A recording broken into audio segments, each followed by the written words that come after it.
Hello, everybody. Right. Ready, Vika? Jamie? All right, I'll get started. Then just raise your hand. Vika, congratulations. Thank you. A great performance tonight. Just talk about how happy you are to be in the semis here in Australia, a place that you've got such great memories from other years. Yeah, very, very happy about today's match. Felt like I executed really well. I feel like, by executing really well, it paid off. And the result came, so I'm very excited. I feel like I definitely appreciate being on the court more now. So yeah, I'm excited to give it another go in the semifinal and try my best. But I do want to, kind of stay present and continue to do my daily work step by step. Okay. If you'd like the first question, please. Tumaini. Hello. You said on the court that last year you played with a bit of anxiety at times. Just curious, how did you kind of tackle that and recognize it and try to, move on from it?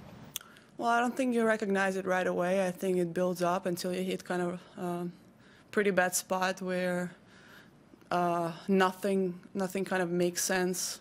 You feel kind of lost, and I was at the point where I couldn't find anything that I feel good about myself, like not even one sentence. So I broke a few rackets after my match in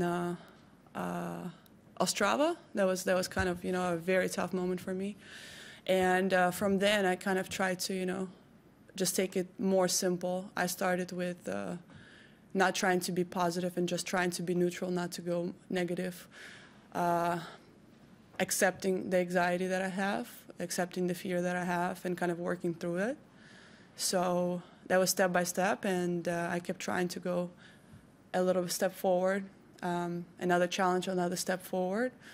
And I learned how to kind of starting to build a process that is step by step instead of, kind of jumping to conclusion in the situation, jumping to a result or to the goal, and really focus on step by step, which is pretty hard to do. I think it requires a lot of work, daily work that I'm doing.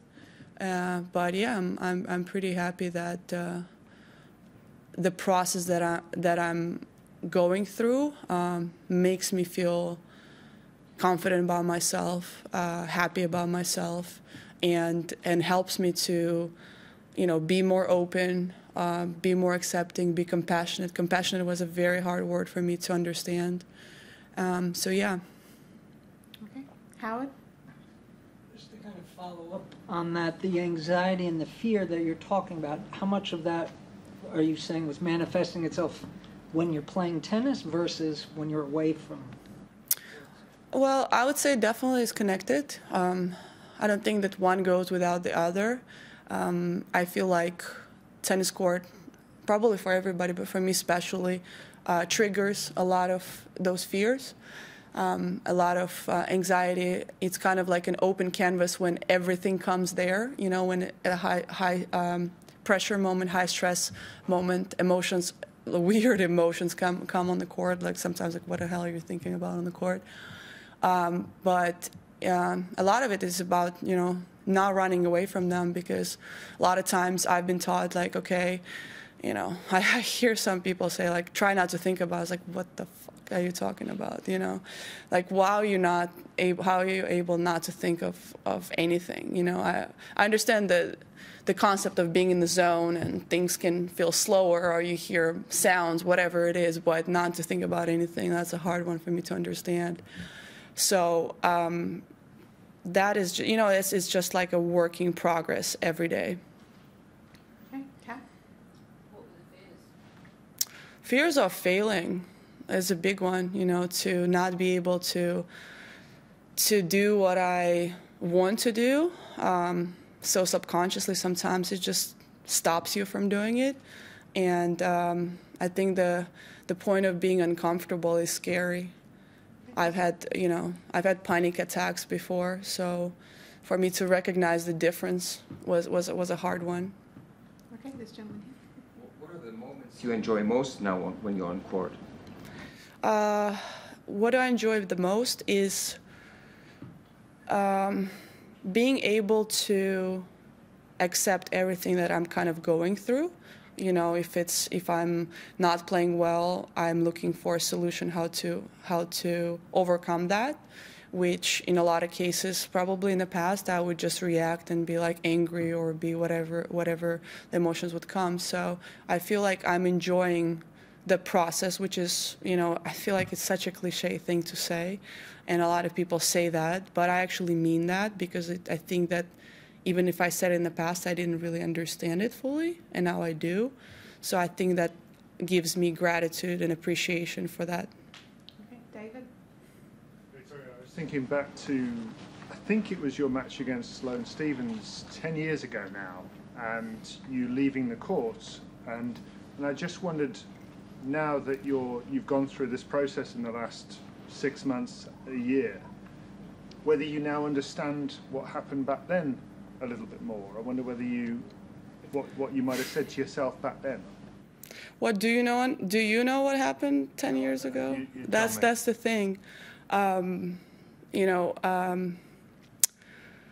it was one of the worst things that I've ever gone through in my professional career. The way I was treated after that moment, the way I had to explain myself until 10:30 p.m. at night because people didn't want to believe me. And I actually can resonate what Novak said the other day. You know, there is sometimes, like, I don't know, incredible desire for a villain and a hero story that has to be written. But we're not villains, we're not heroes. We are regular human beings that go through so many things.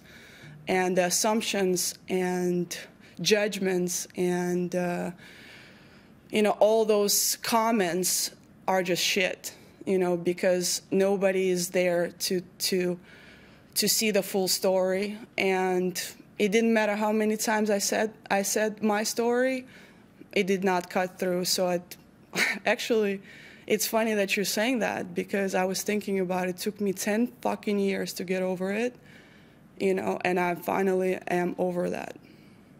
Next question. I'm sorry for cussing, by the way. I hope I don't get fined.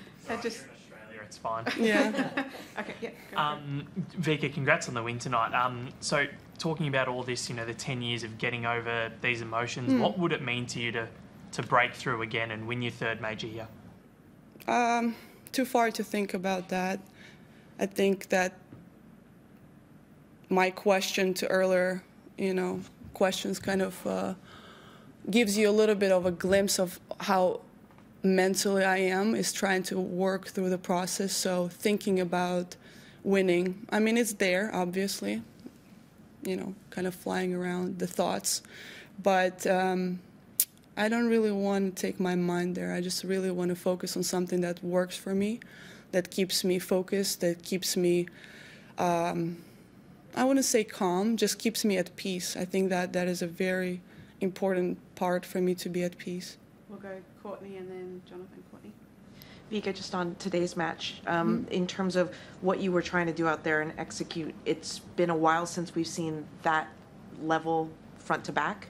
I think against a high-quality opponent from you, and it felt like a very vintage performance. It's the word that everybody's throwing around. I mean, seriously, like, you guys got to come up with some new words, because some of those captions I see are like, I've been seeing them for 10 years. You need to find some new ones. We're working on it. Yeah. But just in terms of playing at that level, what was the key? Was it just an execution a question? Like your game plan was just absolutely clear, and it was just about that the execution was top notch today?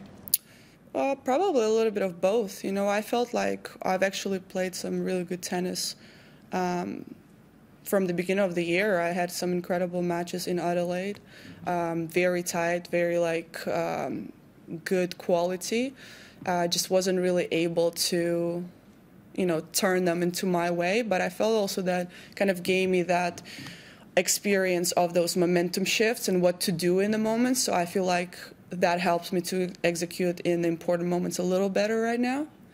But yeah, today, like, I knew I have to play fast. I have to not give her opportunity to step in.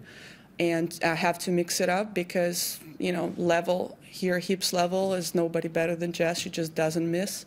So I felt like, you know, I did some interesting slices, but you know what? I was like, you know, you're doing the right thing, even if it looks like crap, it's fine. it's the right way to do it. Just think about a better execution.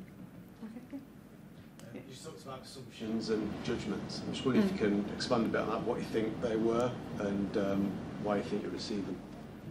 Sorry, could you repeat that? You spoke about assumptions and judgments from other people. I'm just wondering. Solutions from other people? That's a little stretch. Judgments, yes. Assumptions, sorry. Yeah. Yeah. I'm just wondering if you could expand on that and why you think you've received them and what exactly they were. In what way I've received them? Yeah.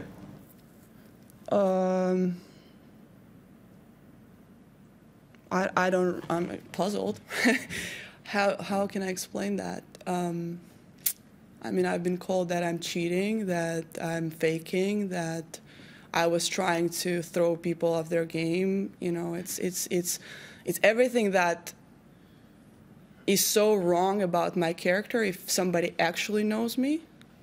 So at some point, you know, I've heard that, like, you know, oh, she has this thing is bad, or this thing is bad, or whatever. And at some point you're like, really? Like, am I? So those doubts starts to creep in. And now I just don't care. Like, I am more and more confident in what I know about myself, and I'm at peace with that. So those comments, judgments, you know, they're there. I notice them, but I don't care. Okay, we'll do one more. Yeah. Vika, I noticed you've been wearing the PSG kit a lot on court and then in your press as well. Yeah. Which performance were you more impressed with today, yours or their 7-0 win? I mean, 5-5 for Mbappe is pretty remarkable, but they didn't play that great of a team, so I'll take mine. Okay, we are going to do just one more, Courtney. Vika, looking ahead to the semis, facing Rybakina, what do you think of that match, and what's going to be the key there for you? Well, it'll be a great matchup. We only played once last year, and it was a bit of a kind of weird match for me.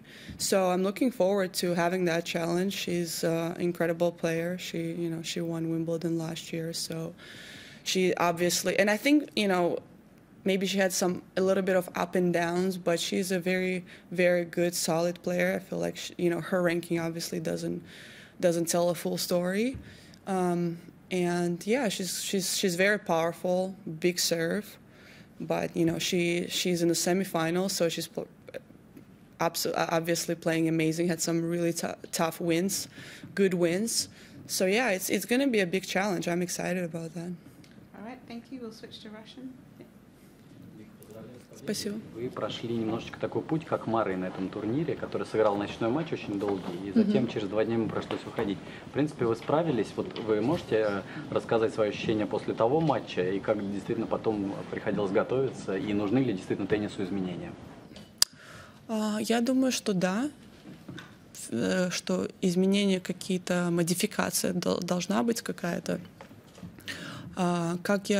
Конечно же, это очень некомфортно играть, потому что твое тело не знает, твой мозг не знает вообще, как реагировать после такого матча. Спать невозможно, все-таки адреналин есть.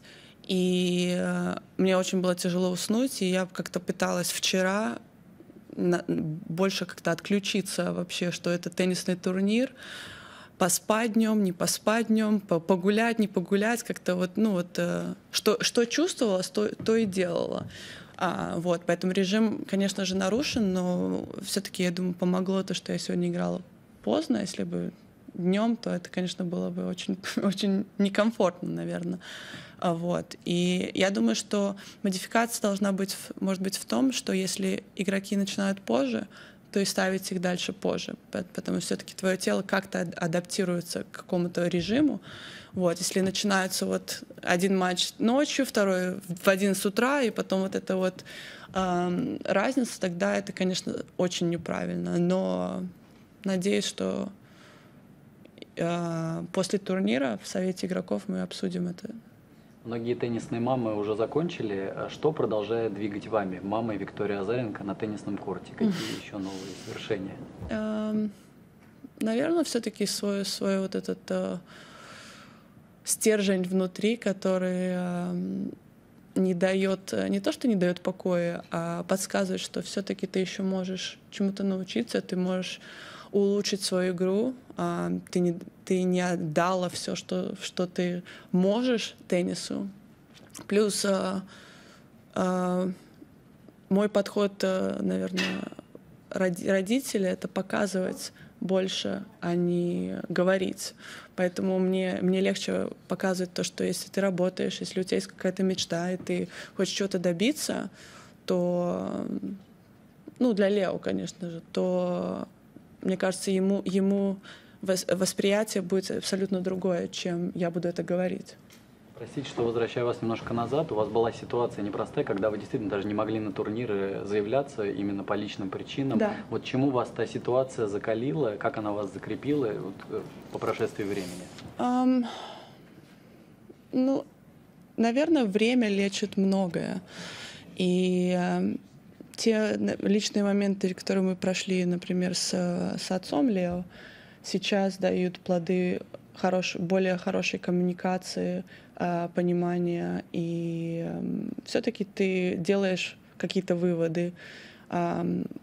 Иногда не хочется думать, что где-то твое эго играет большую роль, чем разум.